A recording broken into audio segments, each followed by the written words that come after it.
Welcome back, our listeners, our friends, to Untethered Minds, part 2 of the 9/11 deep dive. Numero dos. We are joined by a very special guest here today. Everybody, this is Chester. Chester, say hello. Oh, look, he's in focus. You're so cute. This is our old man Chihuahua. Forever puppy. He's a forever puppy, yeah. He's 11. He has like no teeth. He's very deaf, and his eyes are getting the cataracts. The cataracts. But we love him dearly, and he was actually laying outside on our tile floor outside the door while we recorded the first part of this. So yeah. I felt bad. Pulled him in here for the second part. He'll lay here. He's like a cat. But again, welcome back. Part 2. We are getting extra toasty in this room today, recording under our lights, but we are excited to get into some more super sneaky info about everything that took place on September 11th, 2001. Sneaky. It's super sneaky. She's okay. a super sneak. A super sneak. George Bush dancing to it.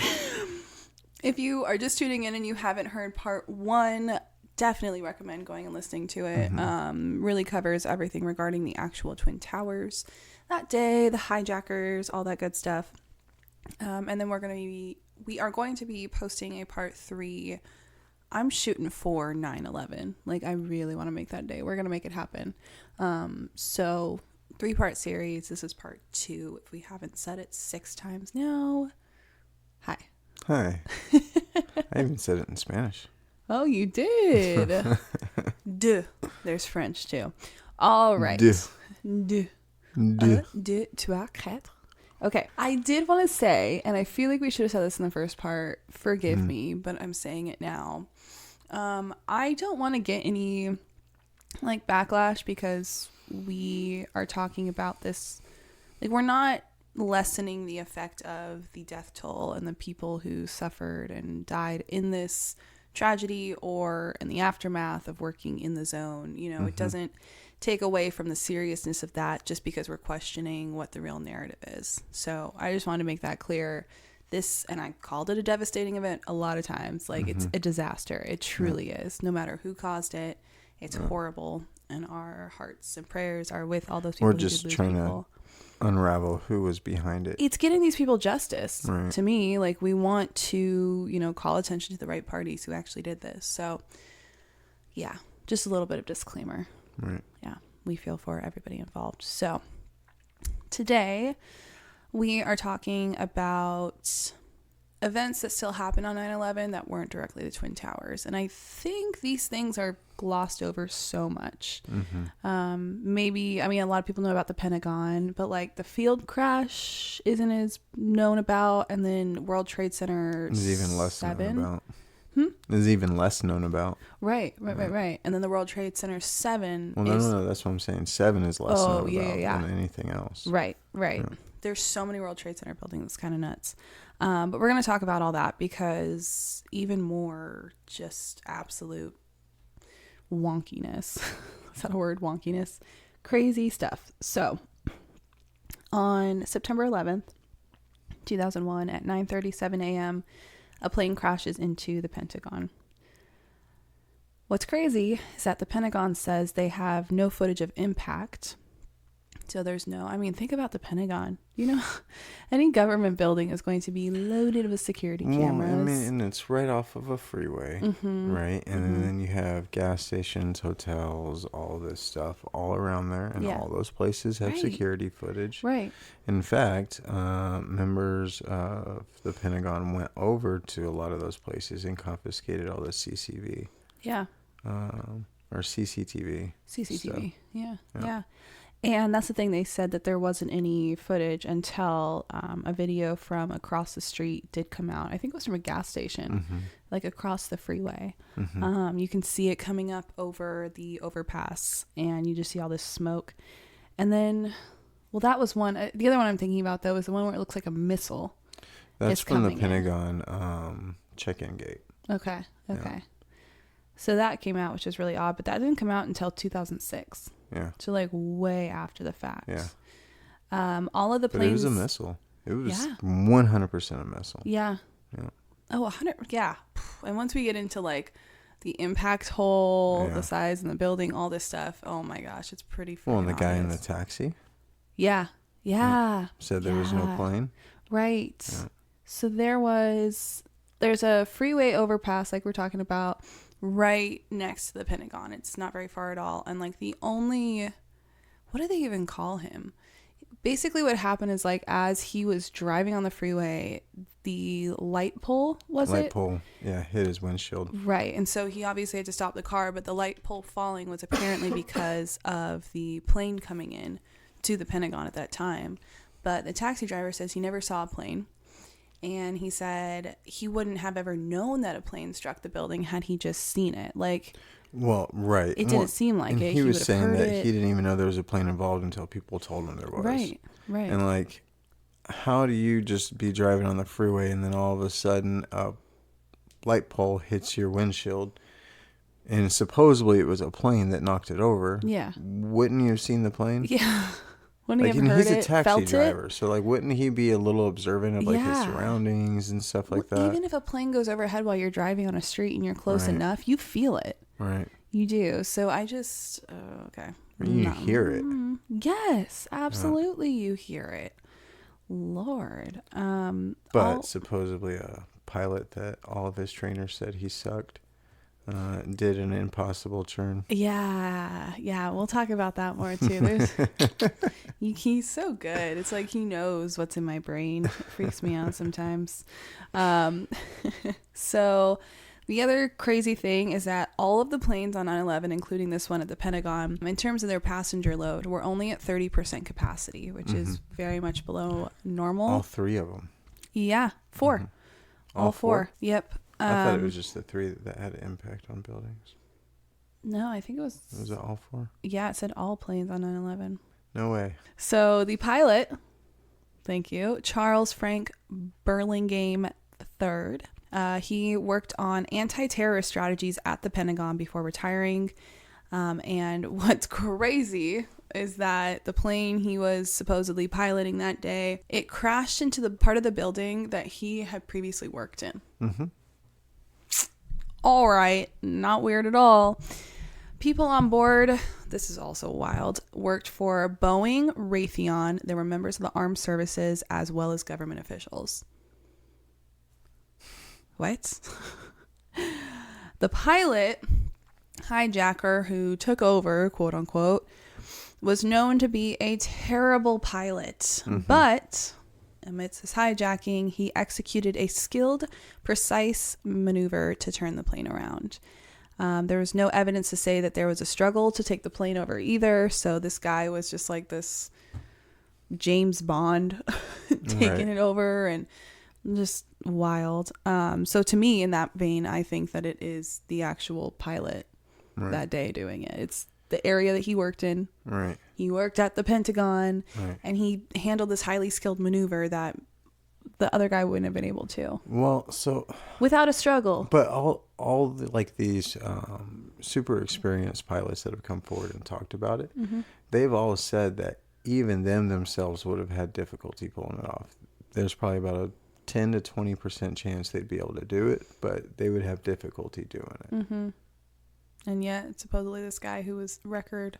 Yeah, and what are those small planes called? Zestas?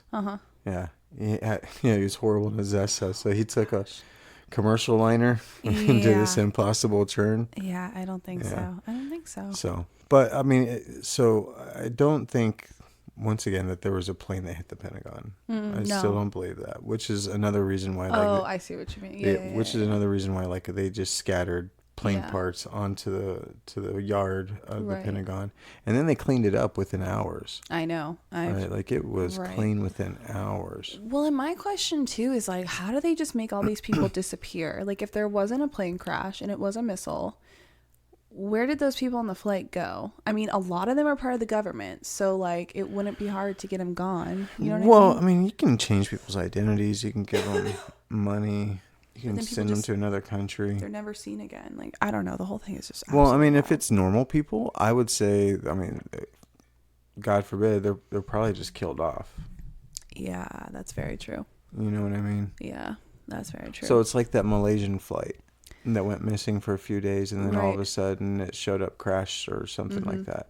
But the crash looked fresh. Mm-hmm. The bodies didn't. The bodies looked like they were dead for a few days beforehand. Yeah, crazy. That's another rabbit hole. Okay, that's on the list. So so when I dove down that rabbit hole, there is a Air Force base in the middle of the ocean over in that area, and it is controlled by Great Britain, I think, or whatever, England, whatever the hell they call themselves. Yeah. But yeah, there is one. You can look it up on Google Earth, and it pops up. Yeah, there's like a jump off point in the middle of the ocean. It's like the Indian Ocean or something like that over there. Wow. Yeah, we need to add that to the list. That'd be a really interesting one. Yeah. Where is that? Oh yeah. Another freaky thing was that the only part of the Pentagon that was actually hit was the only part of the Pentagon being renovated for terrorist activity, basically. Like bombings. It was days away from completion. And it was like 90% complete. Yeah. And them hitting this area significantly decreased the casualties because they did have more security, more measures to, handle sustain an attack. So that's pretty fishy in itself. The actual hole in the building, you guys have to see pictures if you haven't. Like, there's no wings. Yeah, there's no wing marks at all. It's just a circular hole. It is 20 diameter? Yeah, 20 feet in diameter. So this is a plane. Like, I don't understand that at all. There were no marks on the grass indicating that it never hit the ground. It just went straight into the Pentagon, which again is very hard to do. Right. Went straight into the Pentagon and didn't leave wing marks. Well, if you look at the towers, right, where the plane went in, you can see the line. Yeah. Like as a diagonal line of a plane, the shape of a plane crashing into it. Yeah. Like you saw that. Yeah. The Pentagon was just a hole. Right. Right. That was it. Like 100% the planes went into the Twin Towers. The plane wasn't the reason for the fall. Right. You know what I mean? But in this situation, it was literally not a plane. It was not a plane. Any standard airplane crash always has wreckage, right? And there wasn't even the engine left behind. Right. How does that? It just doesn't make any sense. They couldn't find the engine, apparently. Right. Where the freaking A does that go? Right. It doesn't make sense. There was lack of damage from the wings and the vertical stabilizer. The wings, along with the engine, were never recovered. Quote unquote, some small pieces of the aircraft visible, but not large sections. End quote. Like, excuse me? No piece of the plane was found that was possibly identified as part of that plane either. Like every part from a plane has a serial number and they know which planes have which parts exactly, right? So they can identify things in these cases, what plane it belonged to. No markings that any of the debris, the few debris left behind, belonged to the plane. And then none of the videos that there are video footage of from across the lawn or the security gate, whatever, none of those videos show a 757 airplane, which is what they say is what caused this. Yeah. How many videos did they confiscate on that day? So there was the one with the missile, the one from the gas station, and then I think there was one more too. So they released 3 or 4 videos, right? But I think they confiscated like over 2,000. Really? From all around the area. Right, right. Different angles, all that other stuff. They confiscated tons of security footage, and they released 4 videos. Wow. Yeah, it doesn't make sense. Well, I mean, people in our government have proven over and over again, if you have information and you speak out against it, you're not going to be alive for very much longer. That's it, right? The sections hit in the Pentagon actually belong to naval groups, and within those sections, there was a lot of really important budget information stored in those damaged areas. That's where they kept all their financial records. Yep. Yeah. And 24 hours before 9/11, so the day before, Donald Rumsfeld announced that they couldn't track $2.3 trillion worth of, budget. There's nowhere to be seen. We'll go into that a little bit. With the T. More. Yeah, 2.3 trillion. Yeah. We'll go into it more in a second here. But on October 24th, 2000, there was actually another kind of war game situation where they did a mass casualty exercise that tested a Boeing 757 flying into the Pentagon. Weren't like a year earlier. Not even a year. Wow. And then Norman Mineta was somebody working in the Pentagon. He came out with a testimony, this was really wild, that he was in the bunker with Dick Cheney at the Pentagon. And according to his timeline, it seems that Dick Cheney knew this was happening and was going to let it happen. Like they said, there's a plane coming. Are we supposed to follow standard procedure? And he was like, just keep working. But he was in the bunker before other people, too. His testimony was later blocked online, and they blamed a technical error for it, as it wasn't being uploaded to certain news media outlets and whatnot. Oh, no, sorry. Oh, we didn't get it out because there was a technical error. No, they were blocking it. Yeah, all of them. All the media outlets. Yeah, they all had technical errors. Yeah. And then when they uploaded it, like, oh, no, you couldn't really upload online at that point, could you, now that I think about it? But, yeah. Very, very suspicious. But the missing money at the Pentagon is a big thing. They talk about it a little bit in this documentary, but we have additional information too that makes that missing money even weirder. So, like we said, it was announced that 2.3 trillion. Do you know how many zeros that is? My gosh. They said it was missing, unaccounted for. And that's nearly half of their entire budget. And just no idea where it went. The Pentagon was struck on what they call Wedge 1, which, like we said, was a newly renovated office of the U.S. Army. And the office was staffed with 45 accountants, bookkeepers, and budget analysts, 34 of whom were killed in the attack. So a 2002 follow-up report from the DoD Inspector General on the missing money said that another 1.1 trillion in made-up accounting entries were processed by the Pentagon in 2000.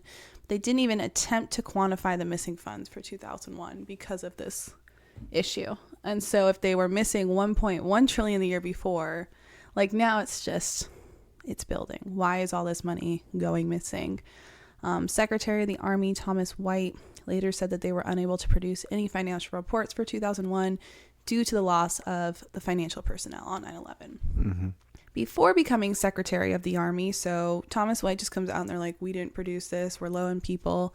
He seems a little schemy to me. Turns out he was a senior executive at Enron, which is one of the largest energy companies in the world. It was supposedly so profitable. They made $111 billion in 2000. And that was all before, of course, they were exposed as an elaborate corporate accounting fraud in 2001. So he goes from running this company with all this accounting fraud, where's their money going? And now he's the Secretary of the Army and has lost trillions of dollars working in the Pentagon.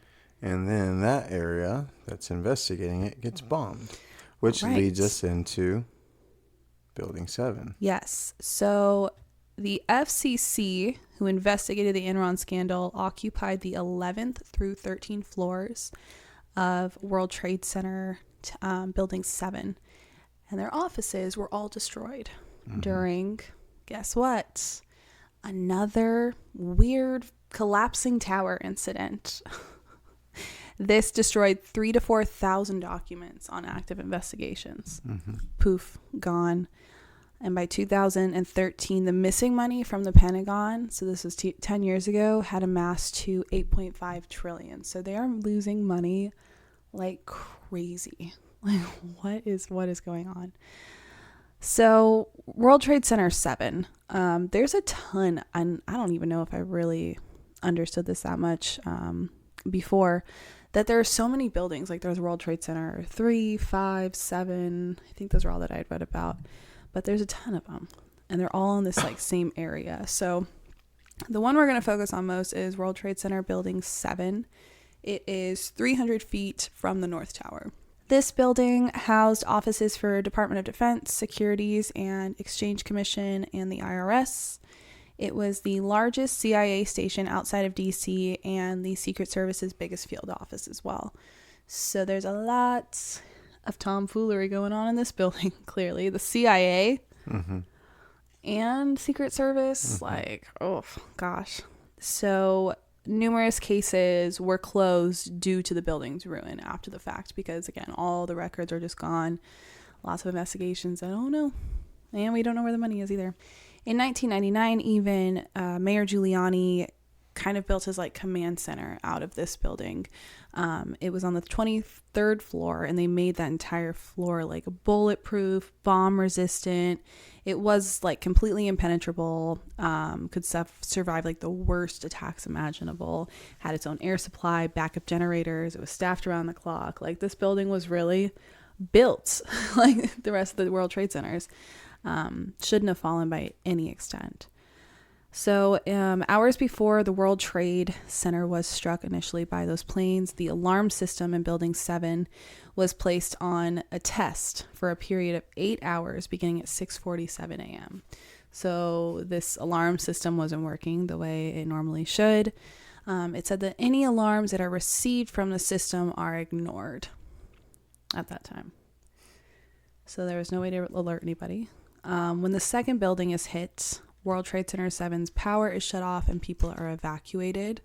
And from there, the major fires start in the building. So on the east-facing side of the building, between floors 11 and 12, there were major fires.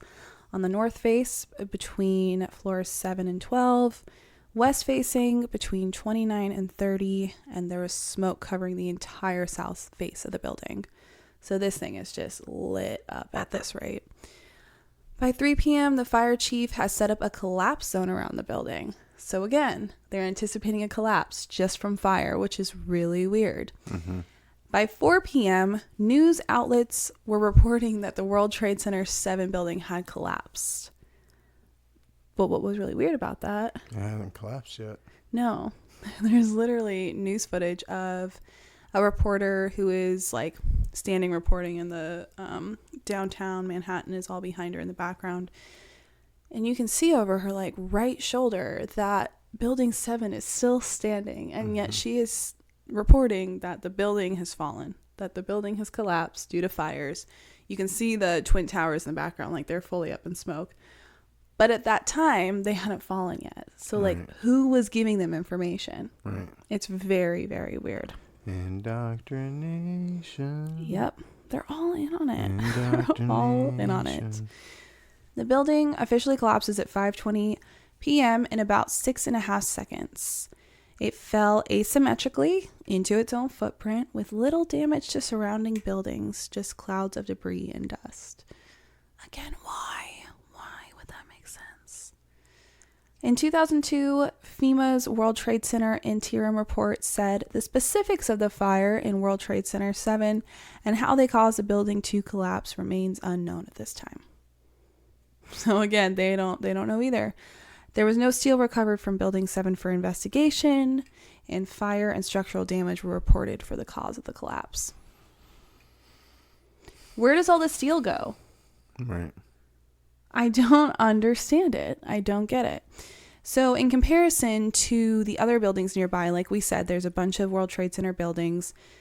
This is what happened to the other buildings comparatively, because it makes no sense. So Building 3, which is located directly under the South Tower, was split in half by the collapse of the South Tower, which makes sense. It was severely crushed by It was severely crushed, but still standing. Building 4, located east of the South Tower, was almost completely destroyed, but the remaining structure did not collapse. Building 5, located east of the North Tower, suffered severe fires and structural damage, but didn't collapse. Are you sensing a trend here now? Building 6, located between the North Tower and Building 7, suffered a giant gouge in the roof and severe fires.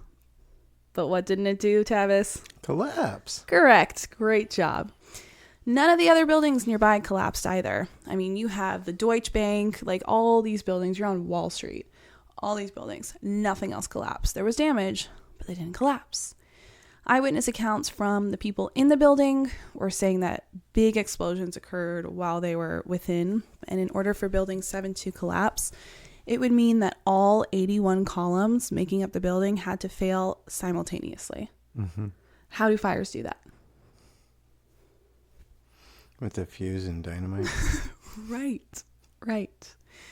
So it's bonkers. Like, this is not real. And the 9/11 committee ignored that it could have been a part of the planned quote unquote attacks. So they just didn't look at it to be anything. They're like, oh no, it's just from the falling debris and everything else going on around it, which is a bunch of BS. Things just, they weren't adding up about Building 7 either. How? That's my biggest question with all this. How? All these reports of explosions, and then it ties into the Pentagon missing all this money and all the investigations about it. It's just, wow. Come on. Right. So we've covered now 3 of the planes. 3 quote unquote planes. There's so many quote unquote. There's at least 2 involved.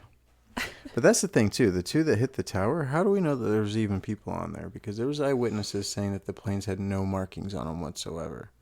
And then when those witnesses were saying that, all of a sudden there was like a mad scramble of witnesses that said, oh, yeah, it was an American Airlines plane. I saw it clearly as day. Yeah. You know? Yeah. So just like 2 years later or something like that is when the military started using drones for missions and everything. Who's to say they weren't already using them for those planes? Yeah. You know? I Yeah. mean, they could have just been unmanned. Right. We don't know. Right. And even if they are marked as American airline flights, how easy is it for people within the government to recreate those planes? Right. Like, come on. If Hollywood can do it, our government can do it. Right. It's a bunch of BS, if you ask me. But the Bologna sausage. Bologna sausage.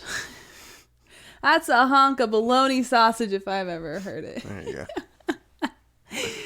The 4th plane, however, maybe this is the weirdest one.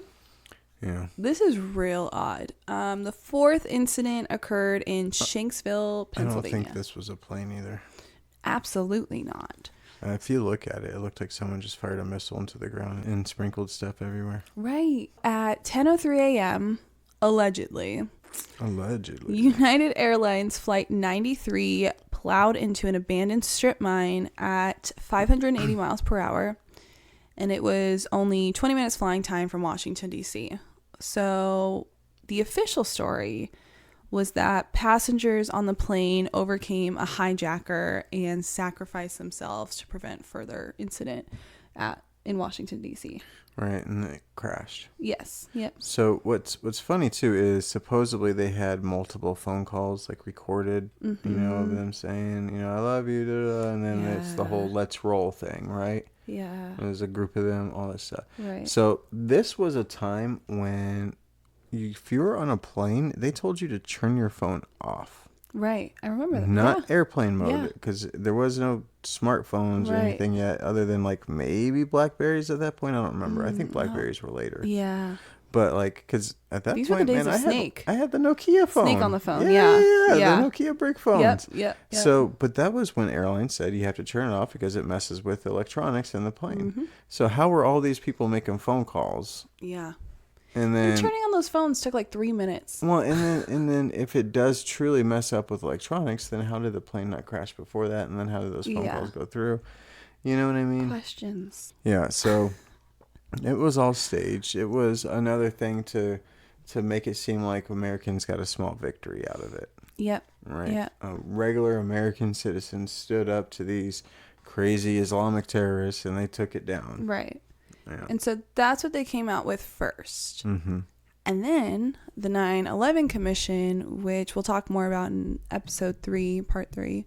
The 9/11 Commission later concluded that the hijacker, Zayed Jarrah, anticipated an overthrow from the passengers and crashed the plane into the ground.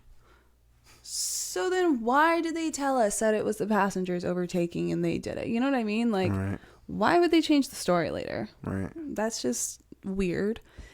Debris from the plane was spread over a 3 to 4 mile radius, which is a very odd displacement for debris. Like, it doesn't make any sense. People are like, maybe 500 yards away would make sense, but like 3 to 4 miles? How on earth? There was very little debris visible, just a large crater in the ground. Nothing larger than a phone book was found, really, in terms of evidence and debris. Most part, yeah. Yeah. They said there was another debris site 6 to 8 miles away from where the plane went down and where the crater was. So just, wow. It says that 100 to 200 yards is normal. Okay. There was no smoke, no fire.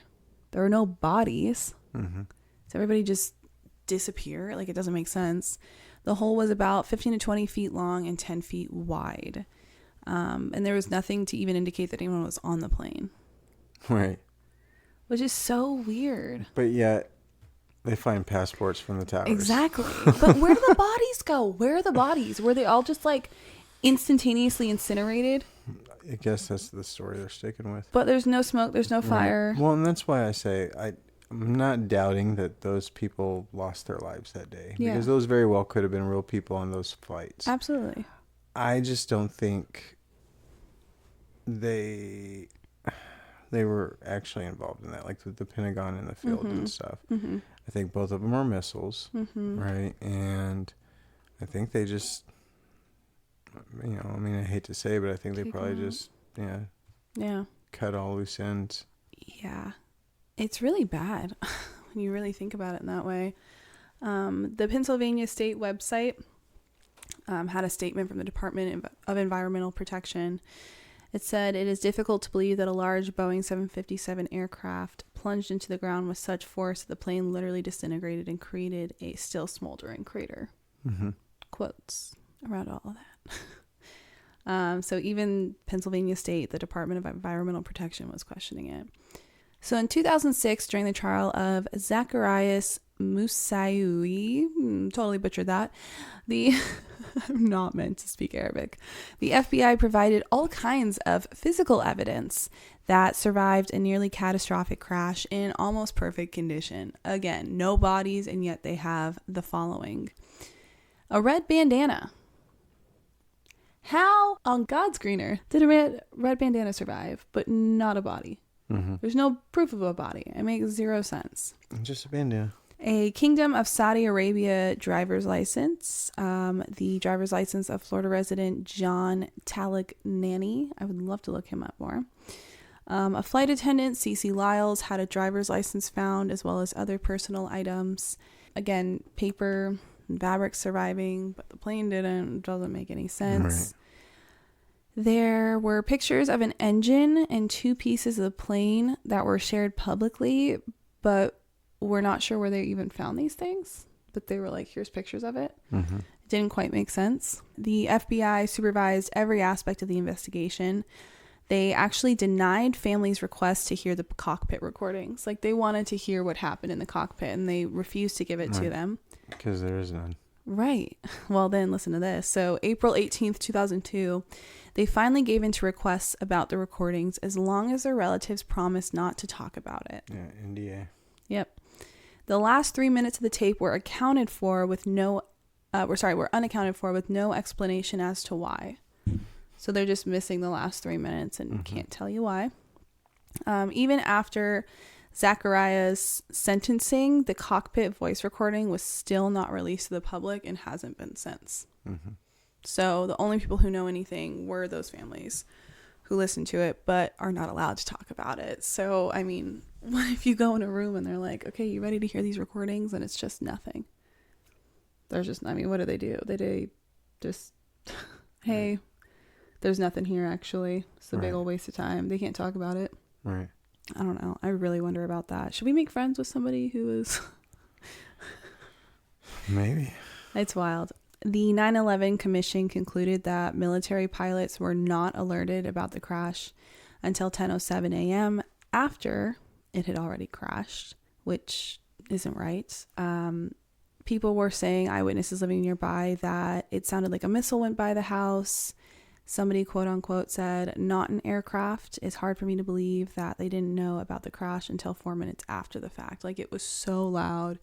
It was so disruptive that how did they not know sooner? A whole year after 9/11, there was another new official story stating that Flight 93 was actually being tracked all along. The FAA says that they got a heads up and started discussing intersecting the flights. The military jets were now saying that they knew when the plane crashed at 10:03. So within a year, they changed their story from being like, we didn't know until after the fact, to saying, well, we tracked it.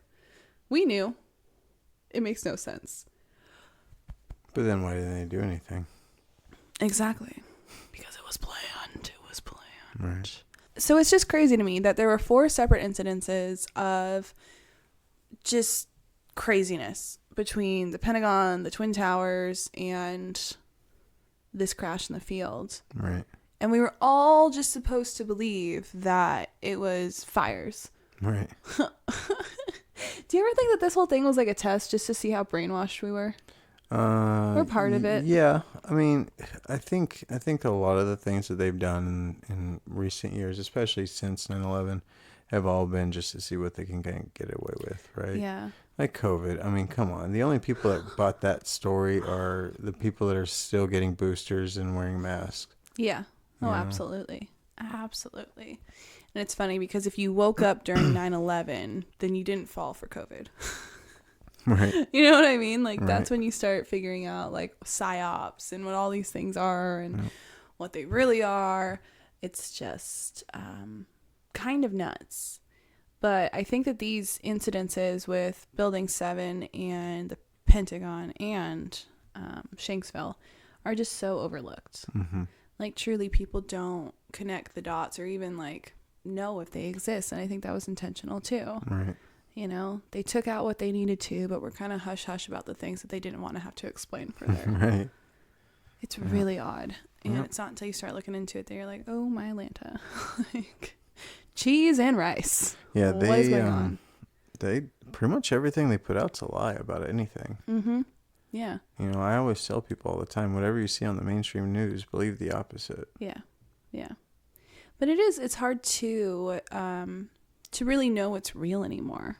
Yeah. Well, Like- that's why you have to use critical thinking. Yeah. And which is another reason, like we saw that thing, that philosopher saying that he, after his studies, or what was he? He said if... What was his title? What was he?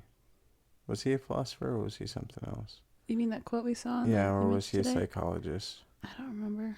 I don't remember. Something that started with a P. I know. Anyway. I remember the P. But he basically was saying that 80% of the world doesn't have the capability of critical thinking. Yeah. Yeah. They don't have the moral strength to be able to defy an order from an authority, no matter how ridiculous it is. Yeah. Yeah. That's terrifying. Yeah. That only 20 of 80%. us, that only 20% of us are Right.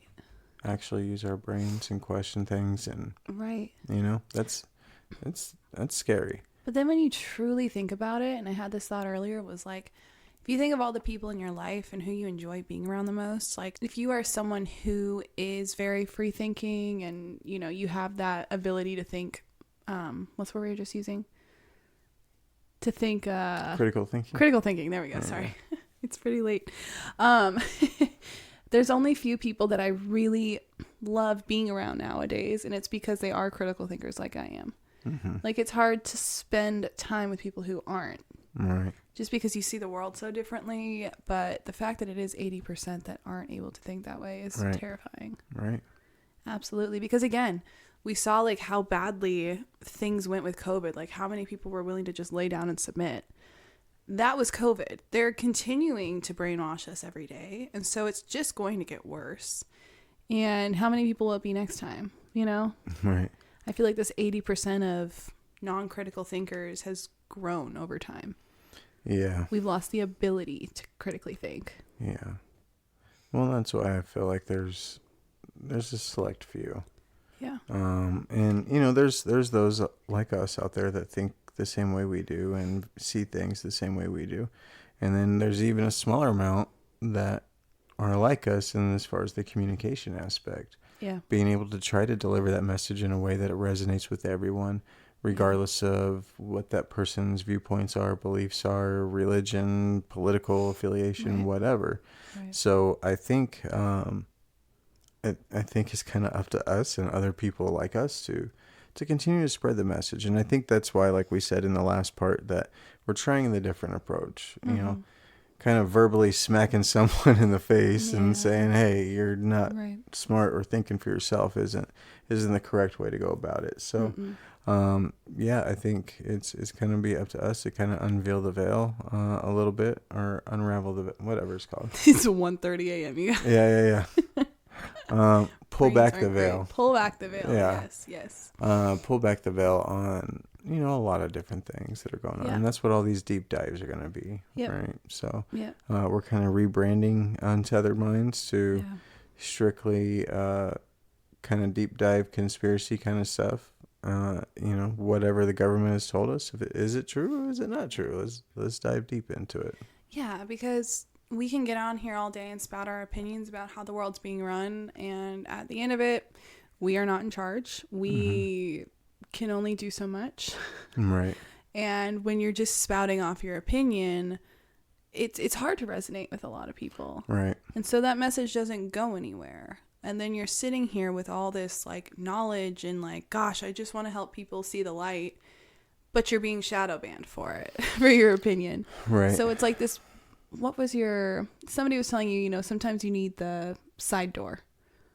You need to accomplish your mission and go through the side door. Right. And that's what we're kind of. Yeah, my entrepreneurial coach. Yeah. Right.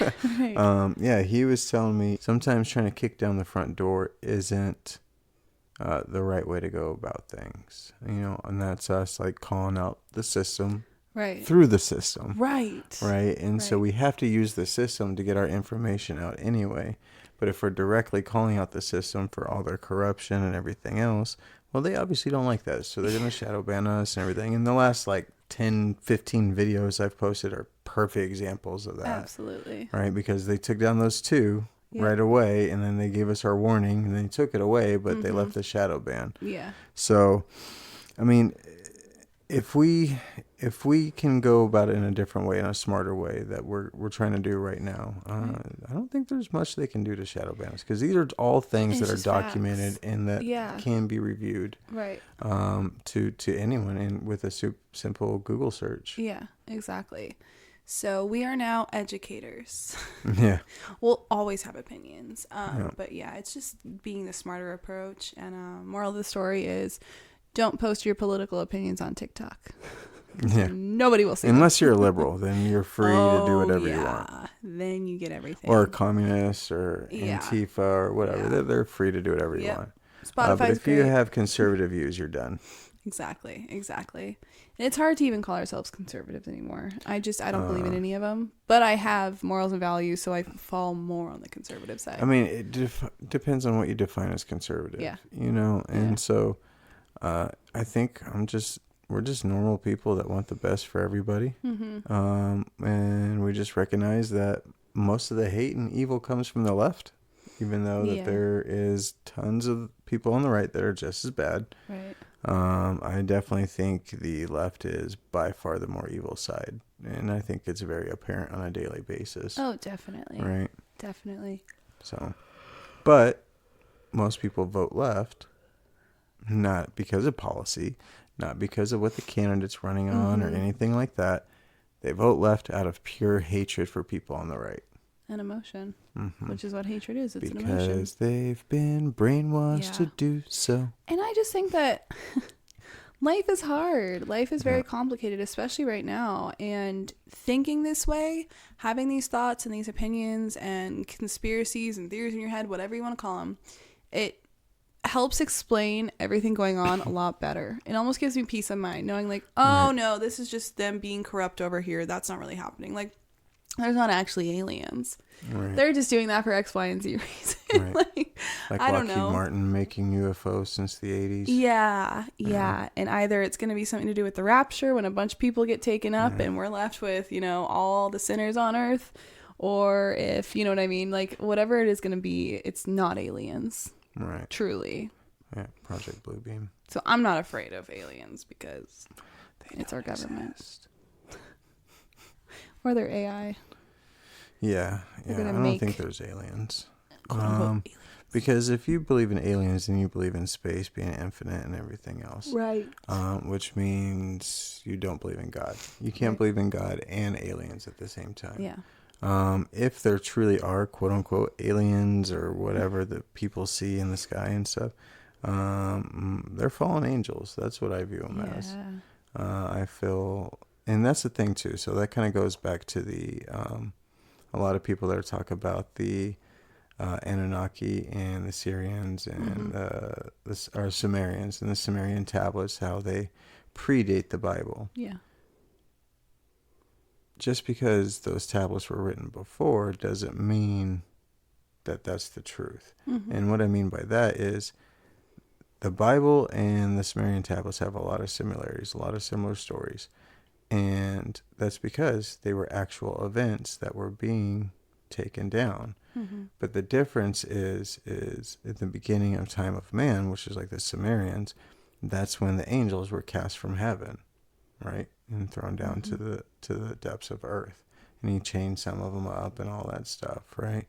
But if you were a prehistoric person back in the time, wouldn't you think these people were gods and worship them and do all this? You know what I mean? Yeah. Because then they taught them all these things. They gave them all this knowledge and all this stuff. And so I don't think they were gods. I don't think they weren't the Anunnaki. They were fallen angels. Yeah. Yeah. Oof. So many rabbit holes we have to go I know. down. Wow. Well, on that note, it always ends that way. Well, on that note, we just gonna like blow your mind and then go bye. We appreciate y'all so much for coming back and listening to part 2. If you haven't listened to part 1, go ahead and take your little pretty butt to part 1.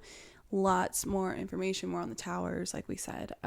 So we will be releasing part 3 on 9/11. I am putting it into the universe. It's going to happen. It'll be released on 9/11.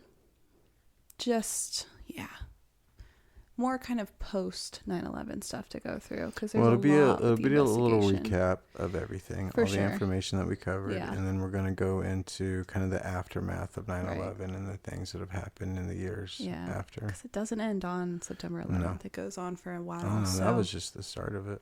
Right. So we'll be examining more of that next time. In the meantime, go ahead and please follow us on socials. Like we said, we get shadow banned pretty much everywhere. It's an uphill battle every day, and we need your support to break that algorithm, baby. So leave the links in our bio below. If you look up Untethered Minds anywhere, you'll find us. Our logo's everywhere. You'll see it. Our really cool logo. Yeah, I think that's it. That's it. That's it. All. Have a wonderful rest of your day, night, morning, wherever you are. Evening. Evening is the same as night, right? Yeah, it's whatever. 1:30. I can't speak straight anymore. Thank you guys for tuning in. We will see you guys in a bit for part 3. And yeah, au revoir. Au revoir. We French. Le français. Baguettes. Croissant. Escargot.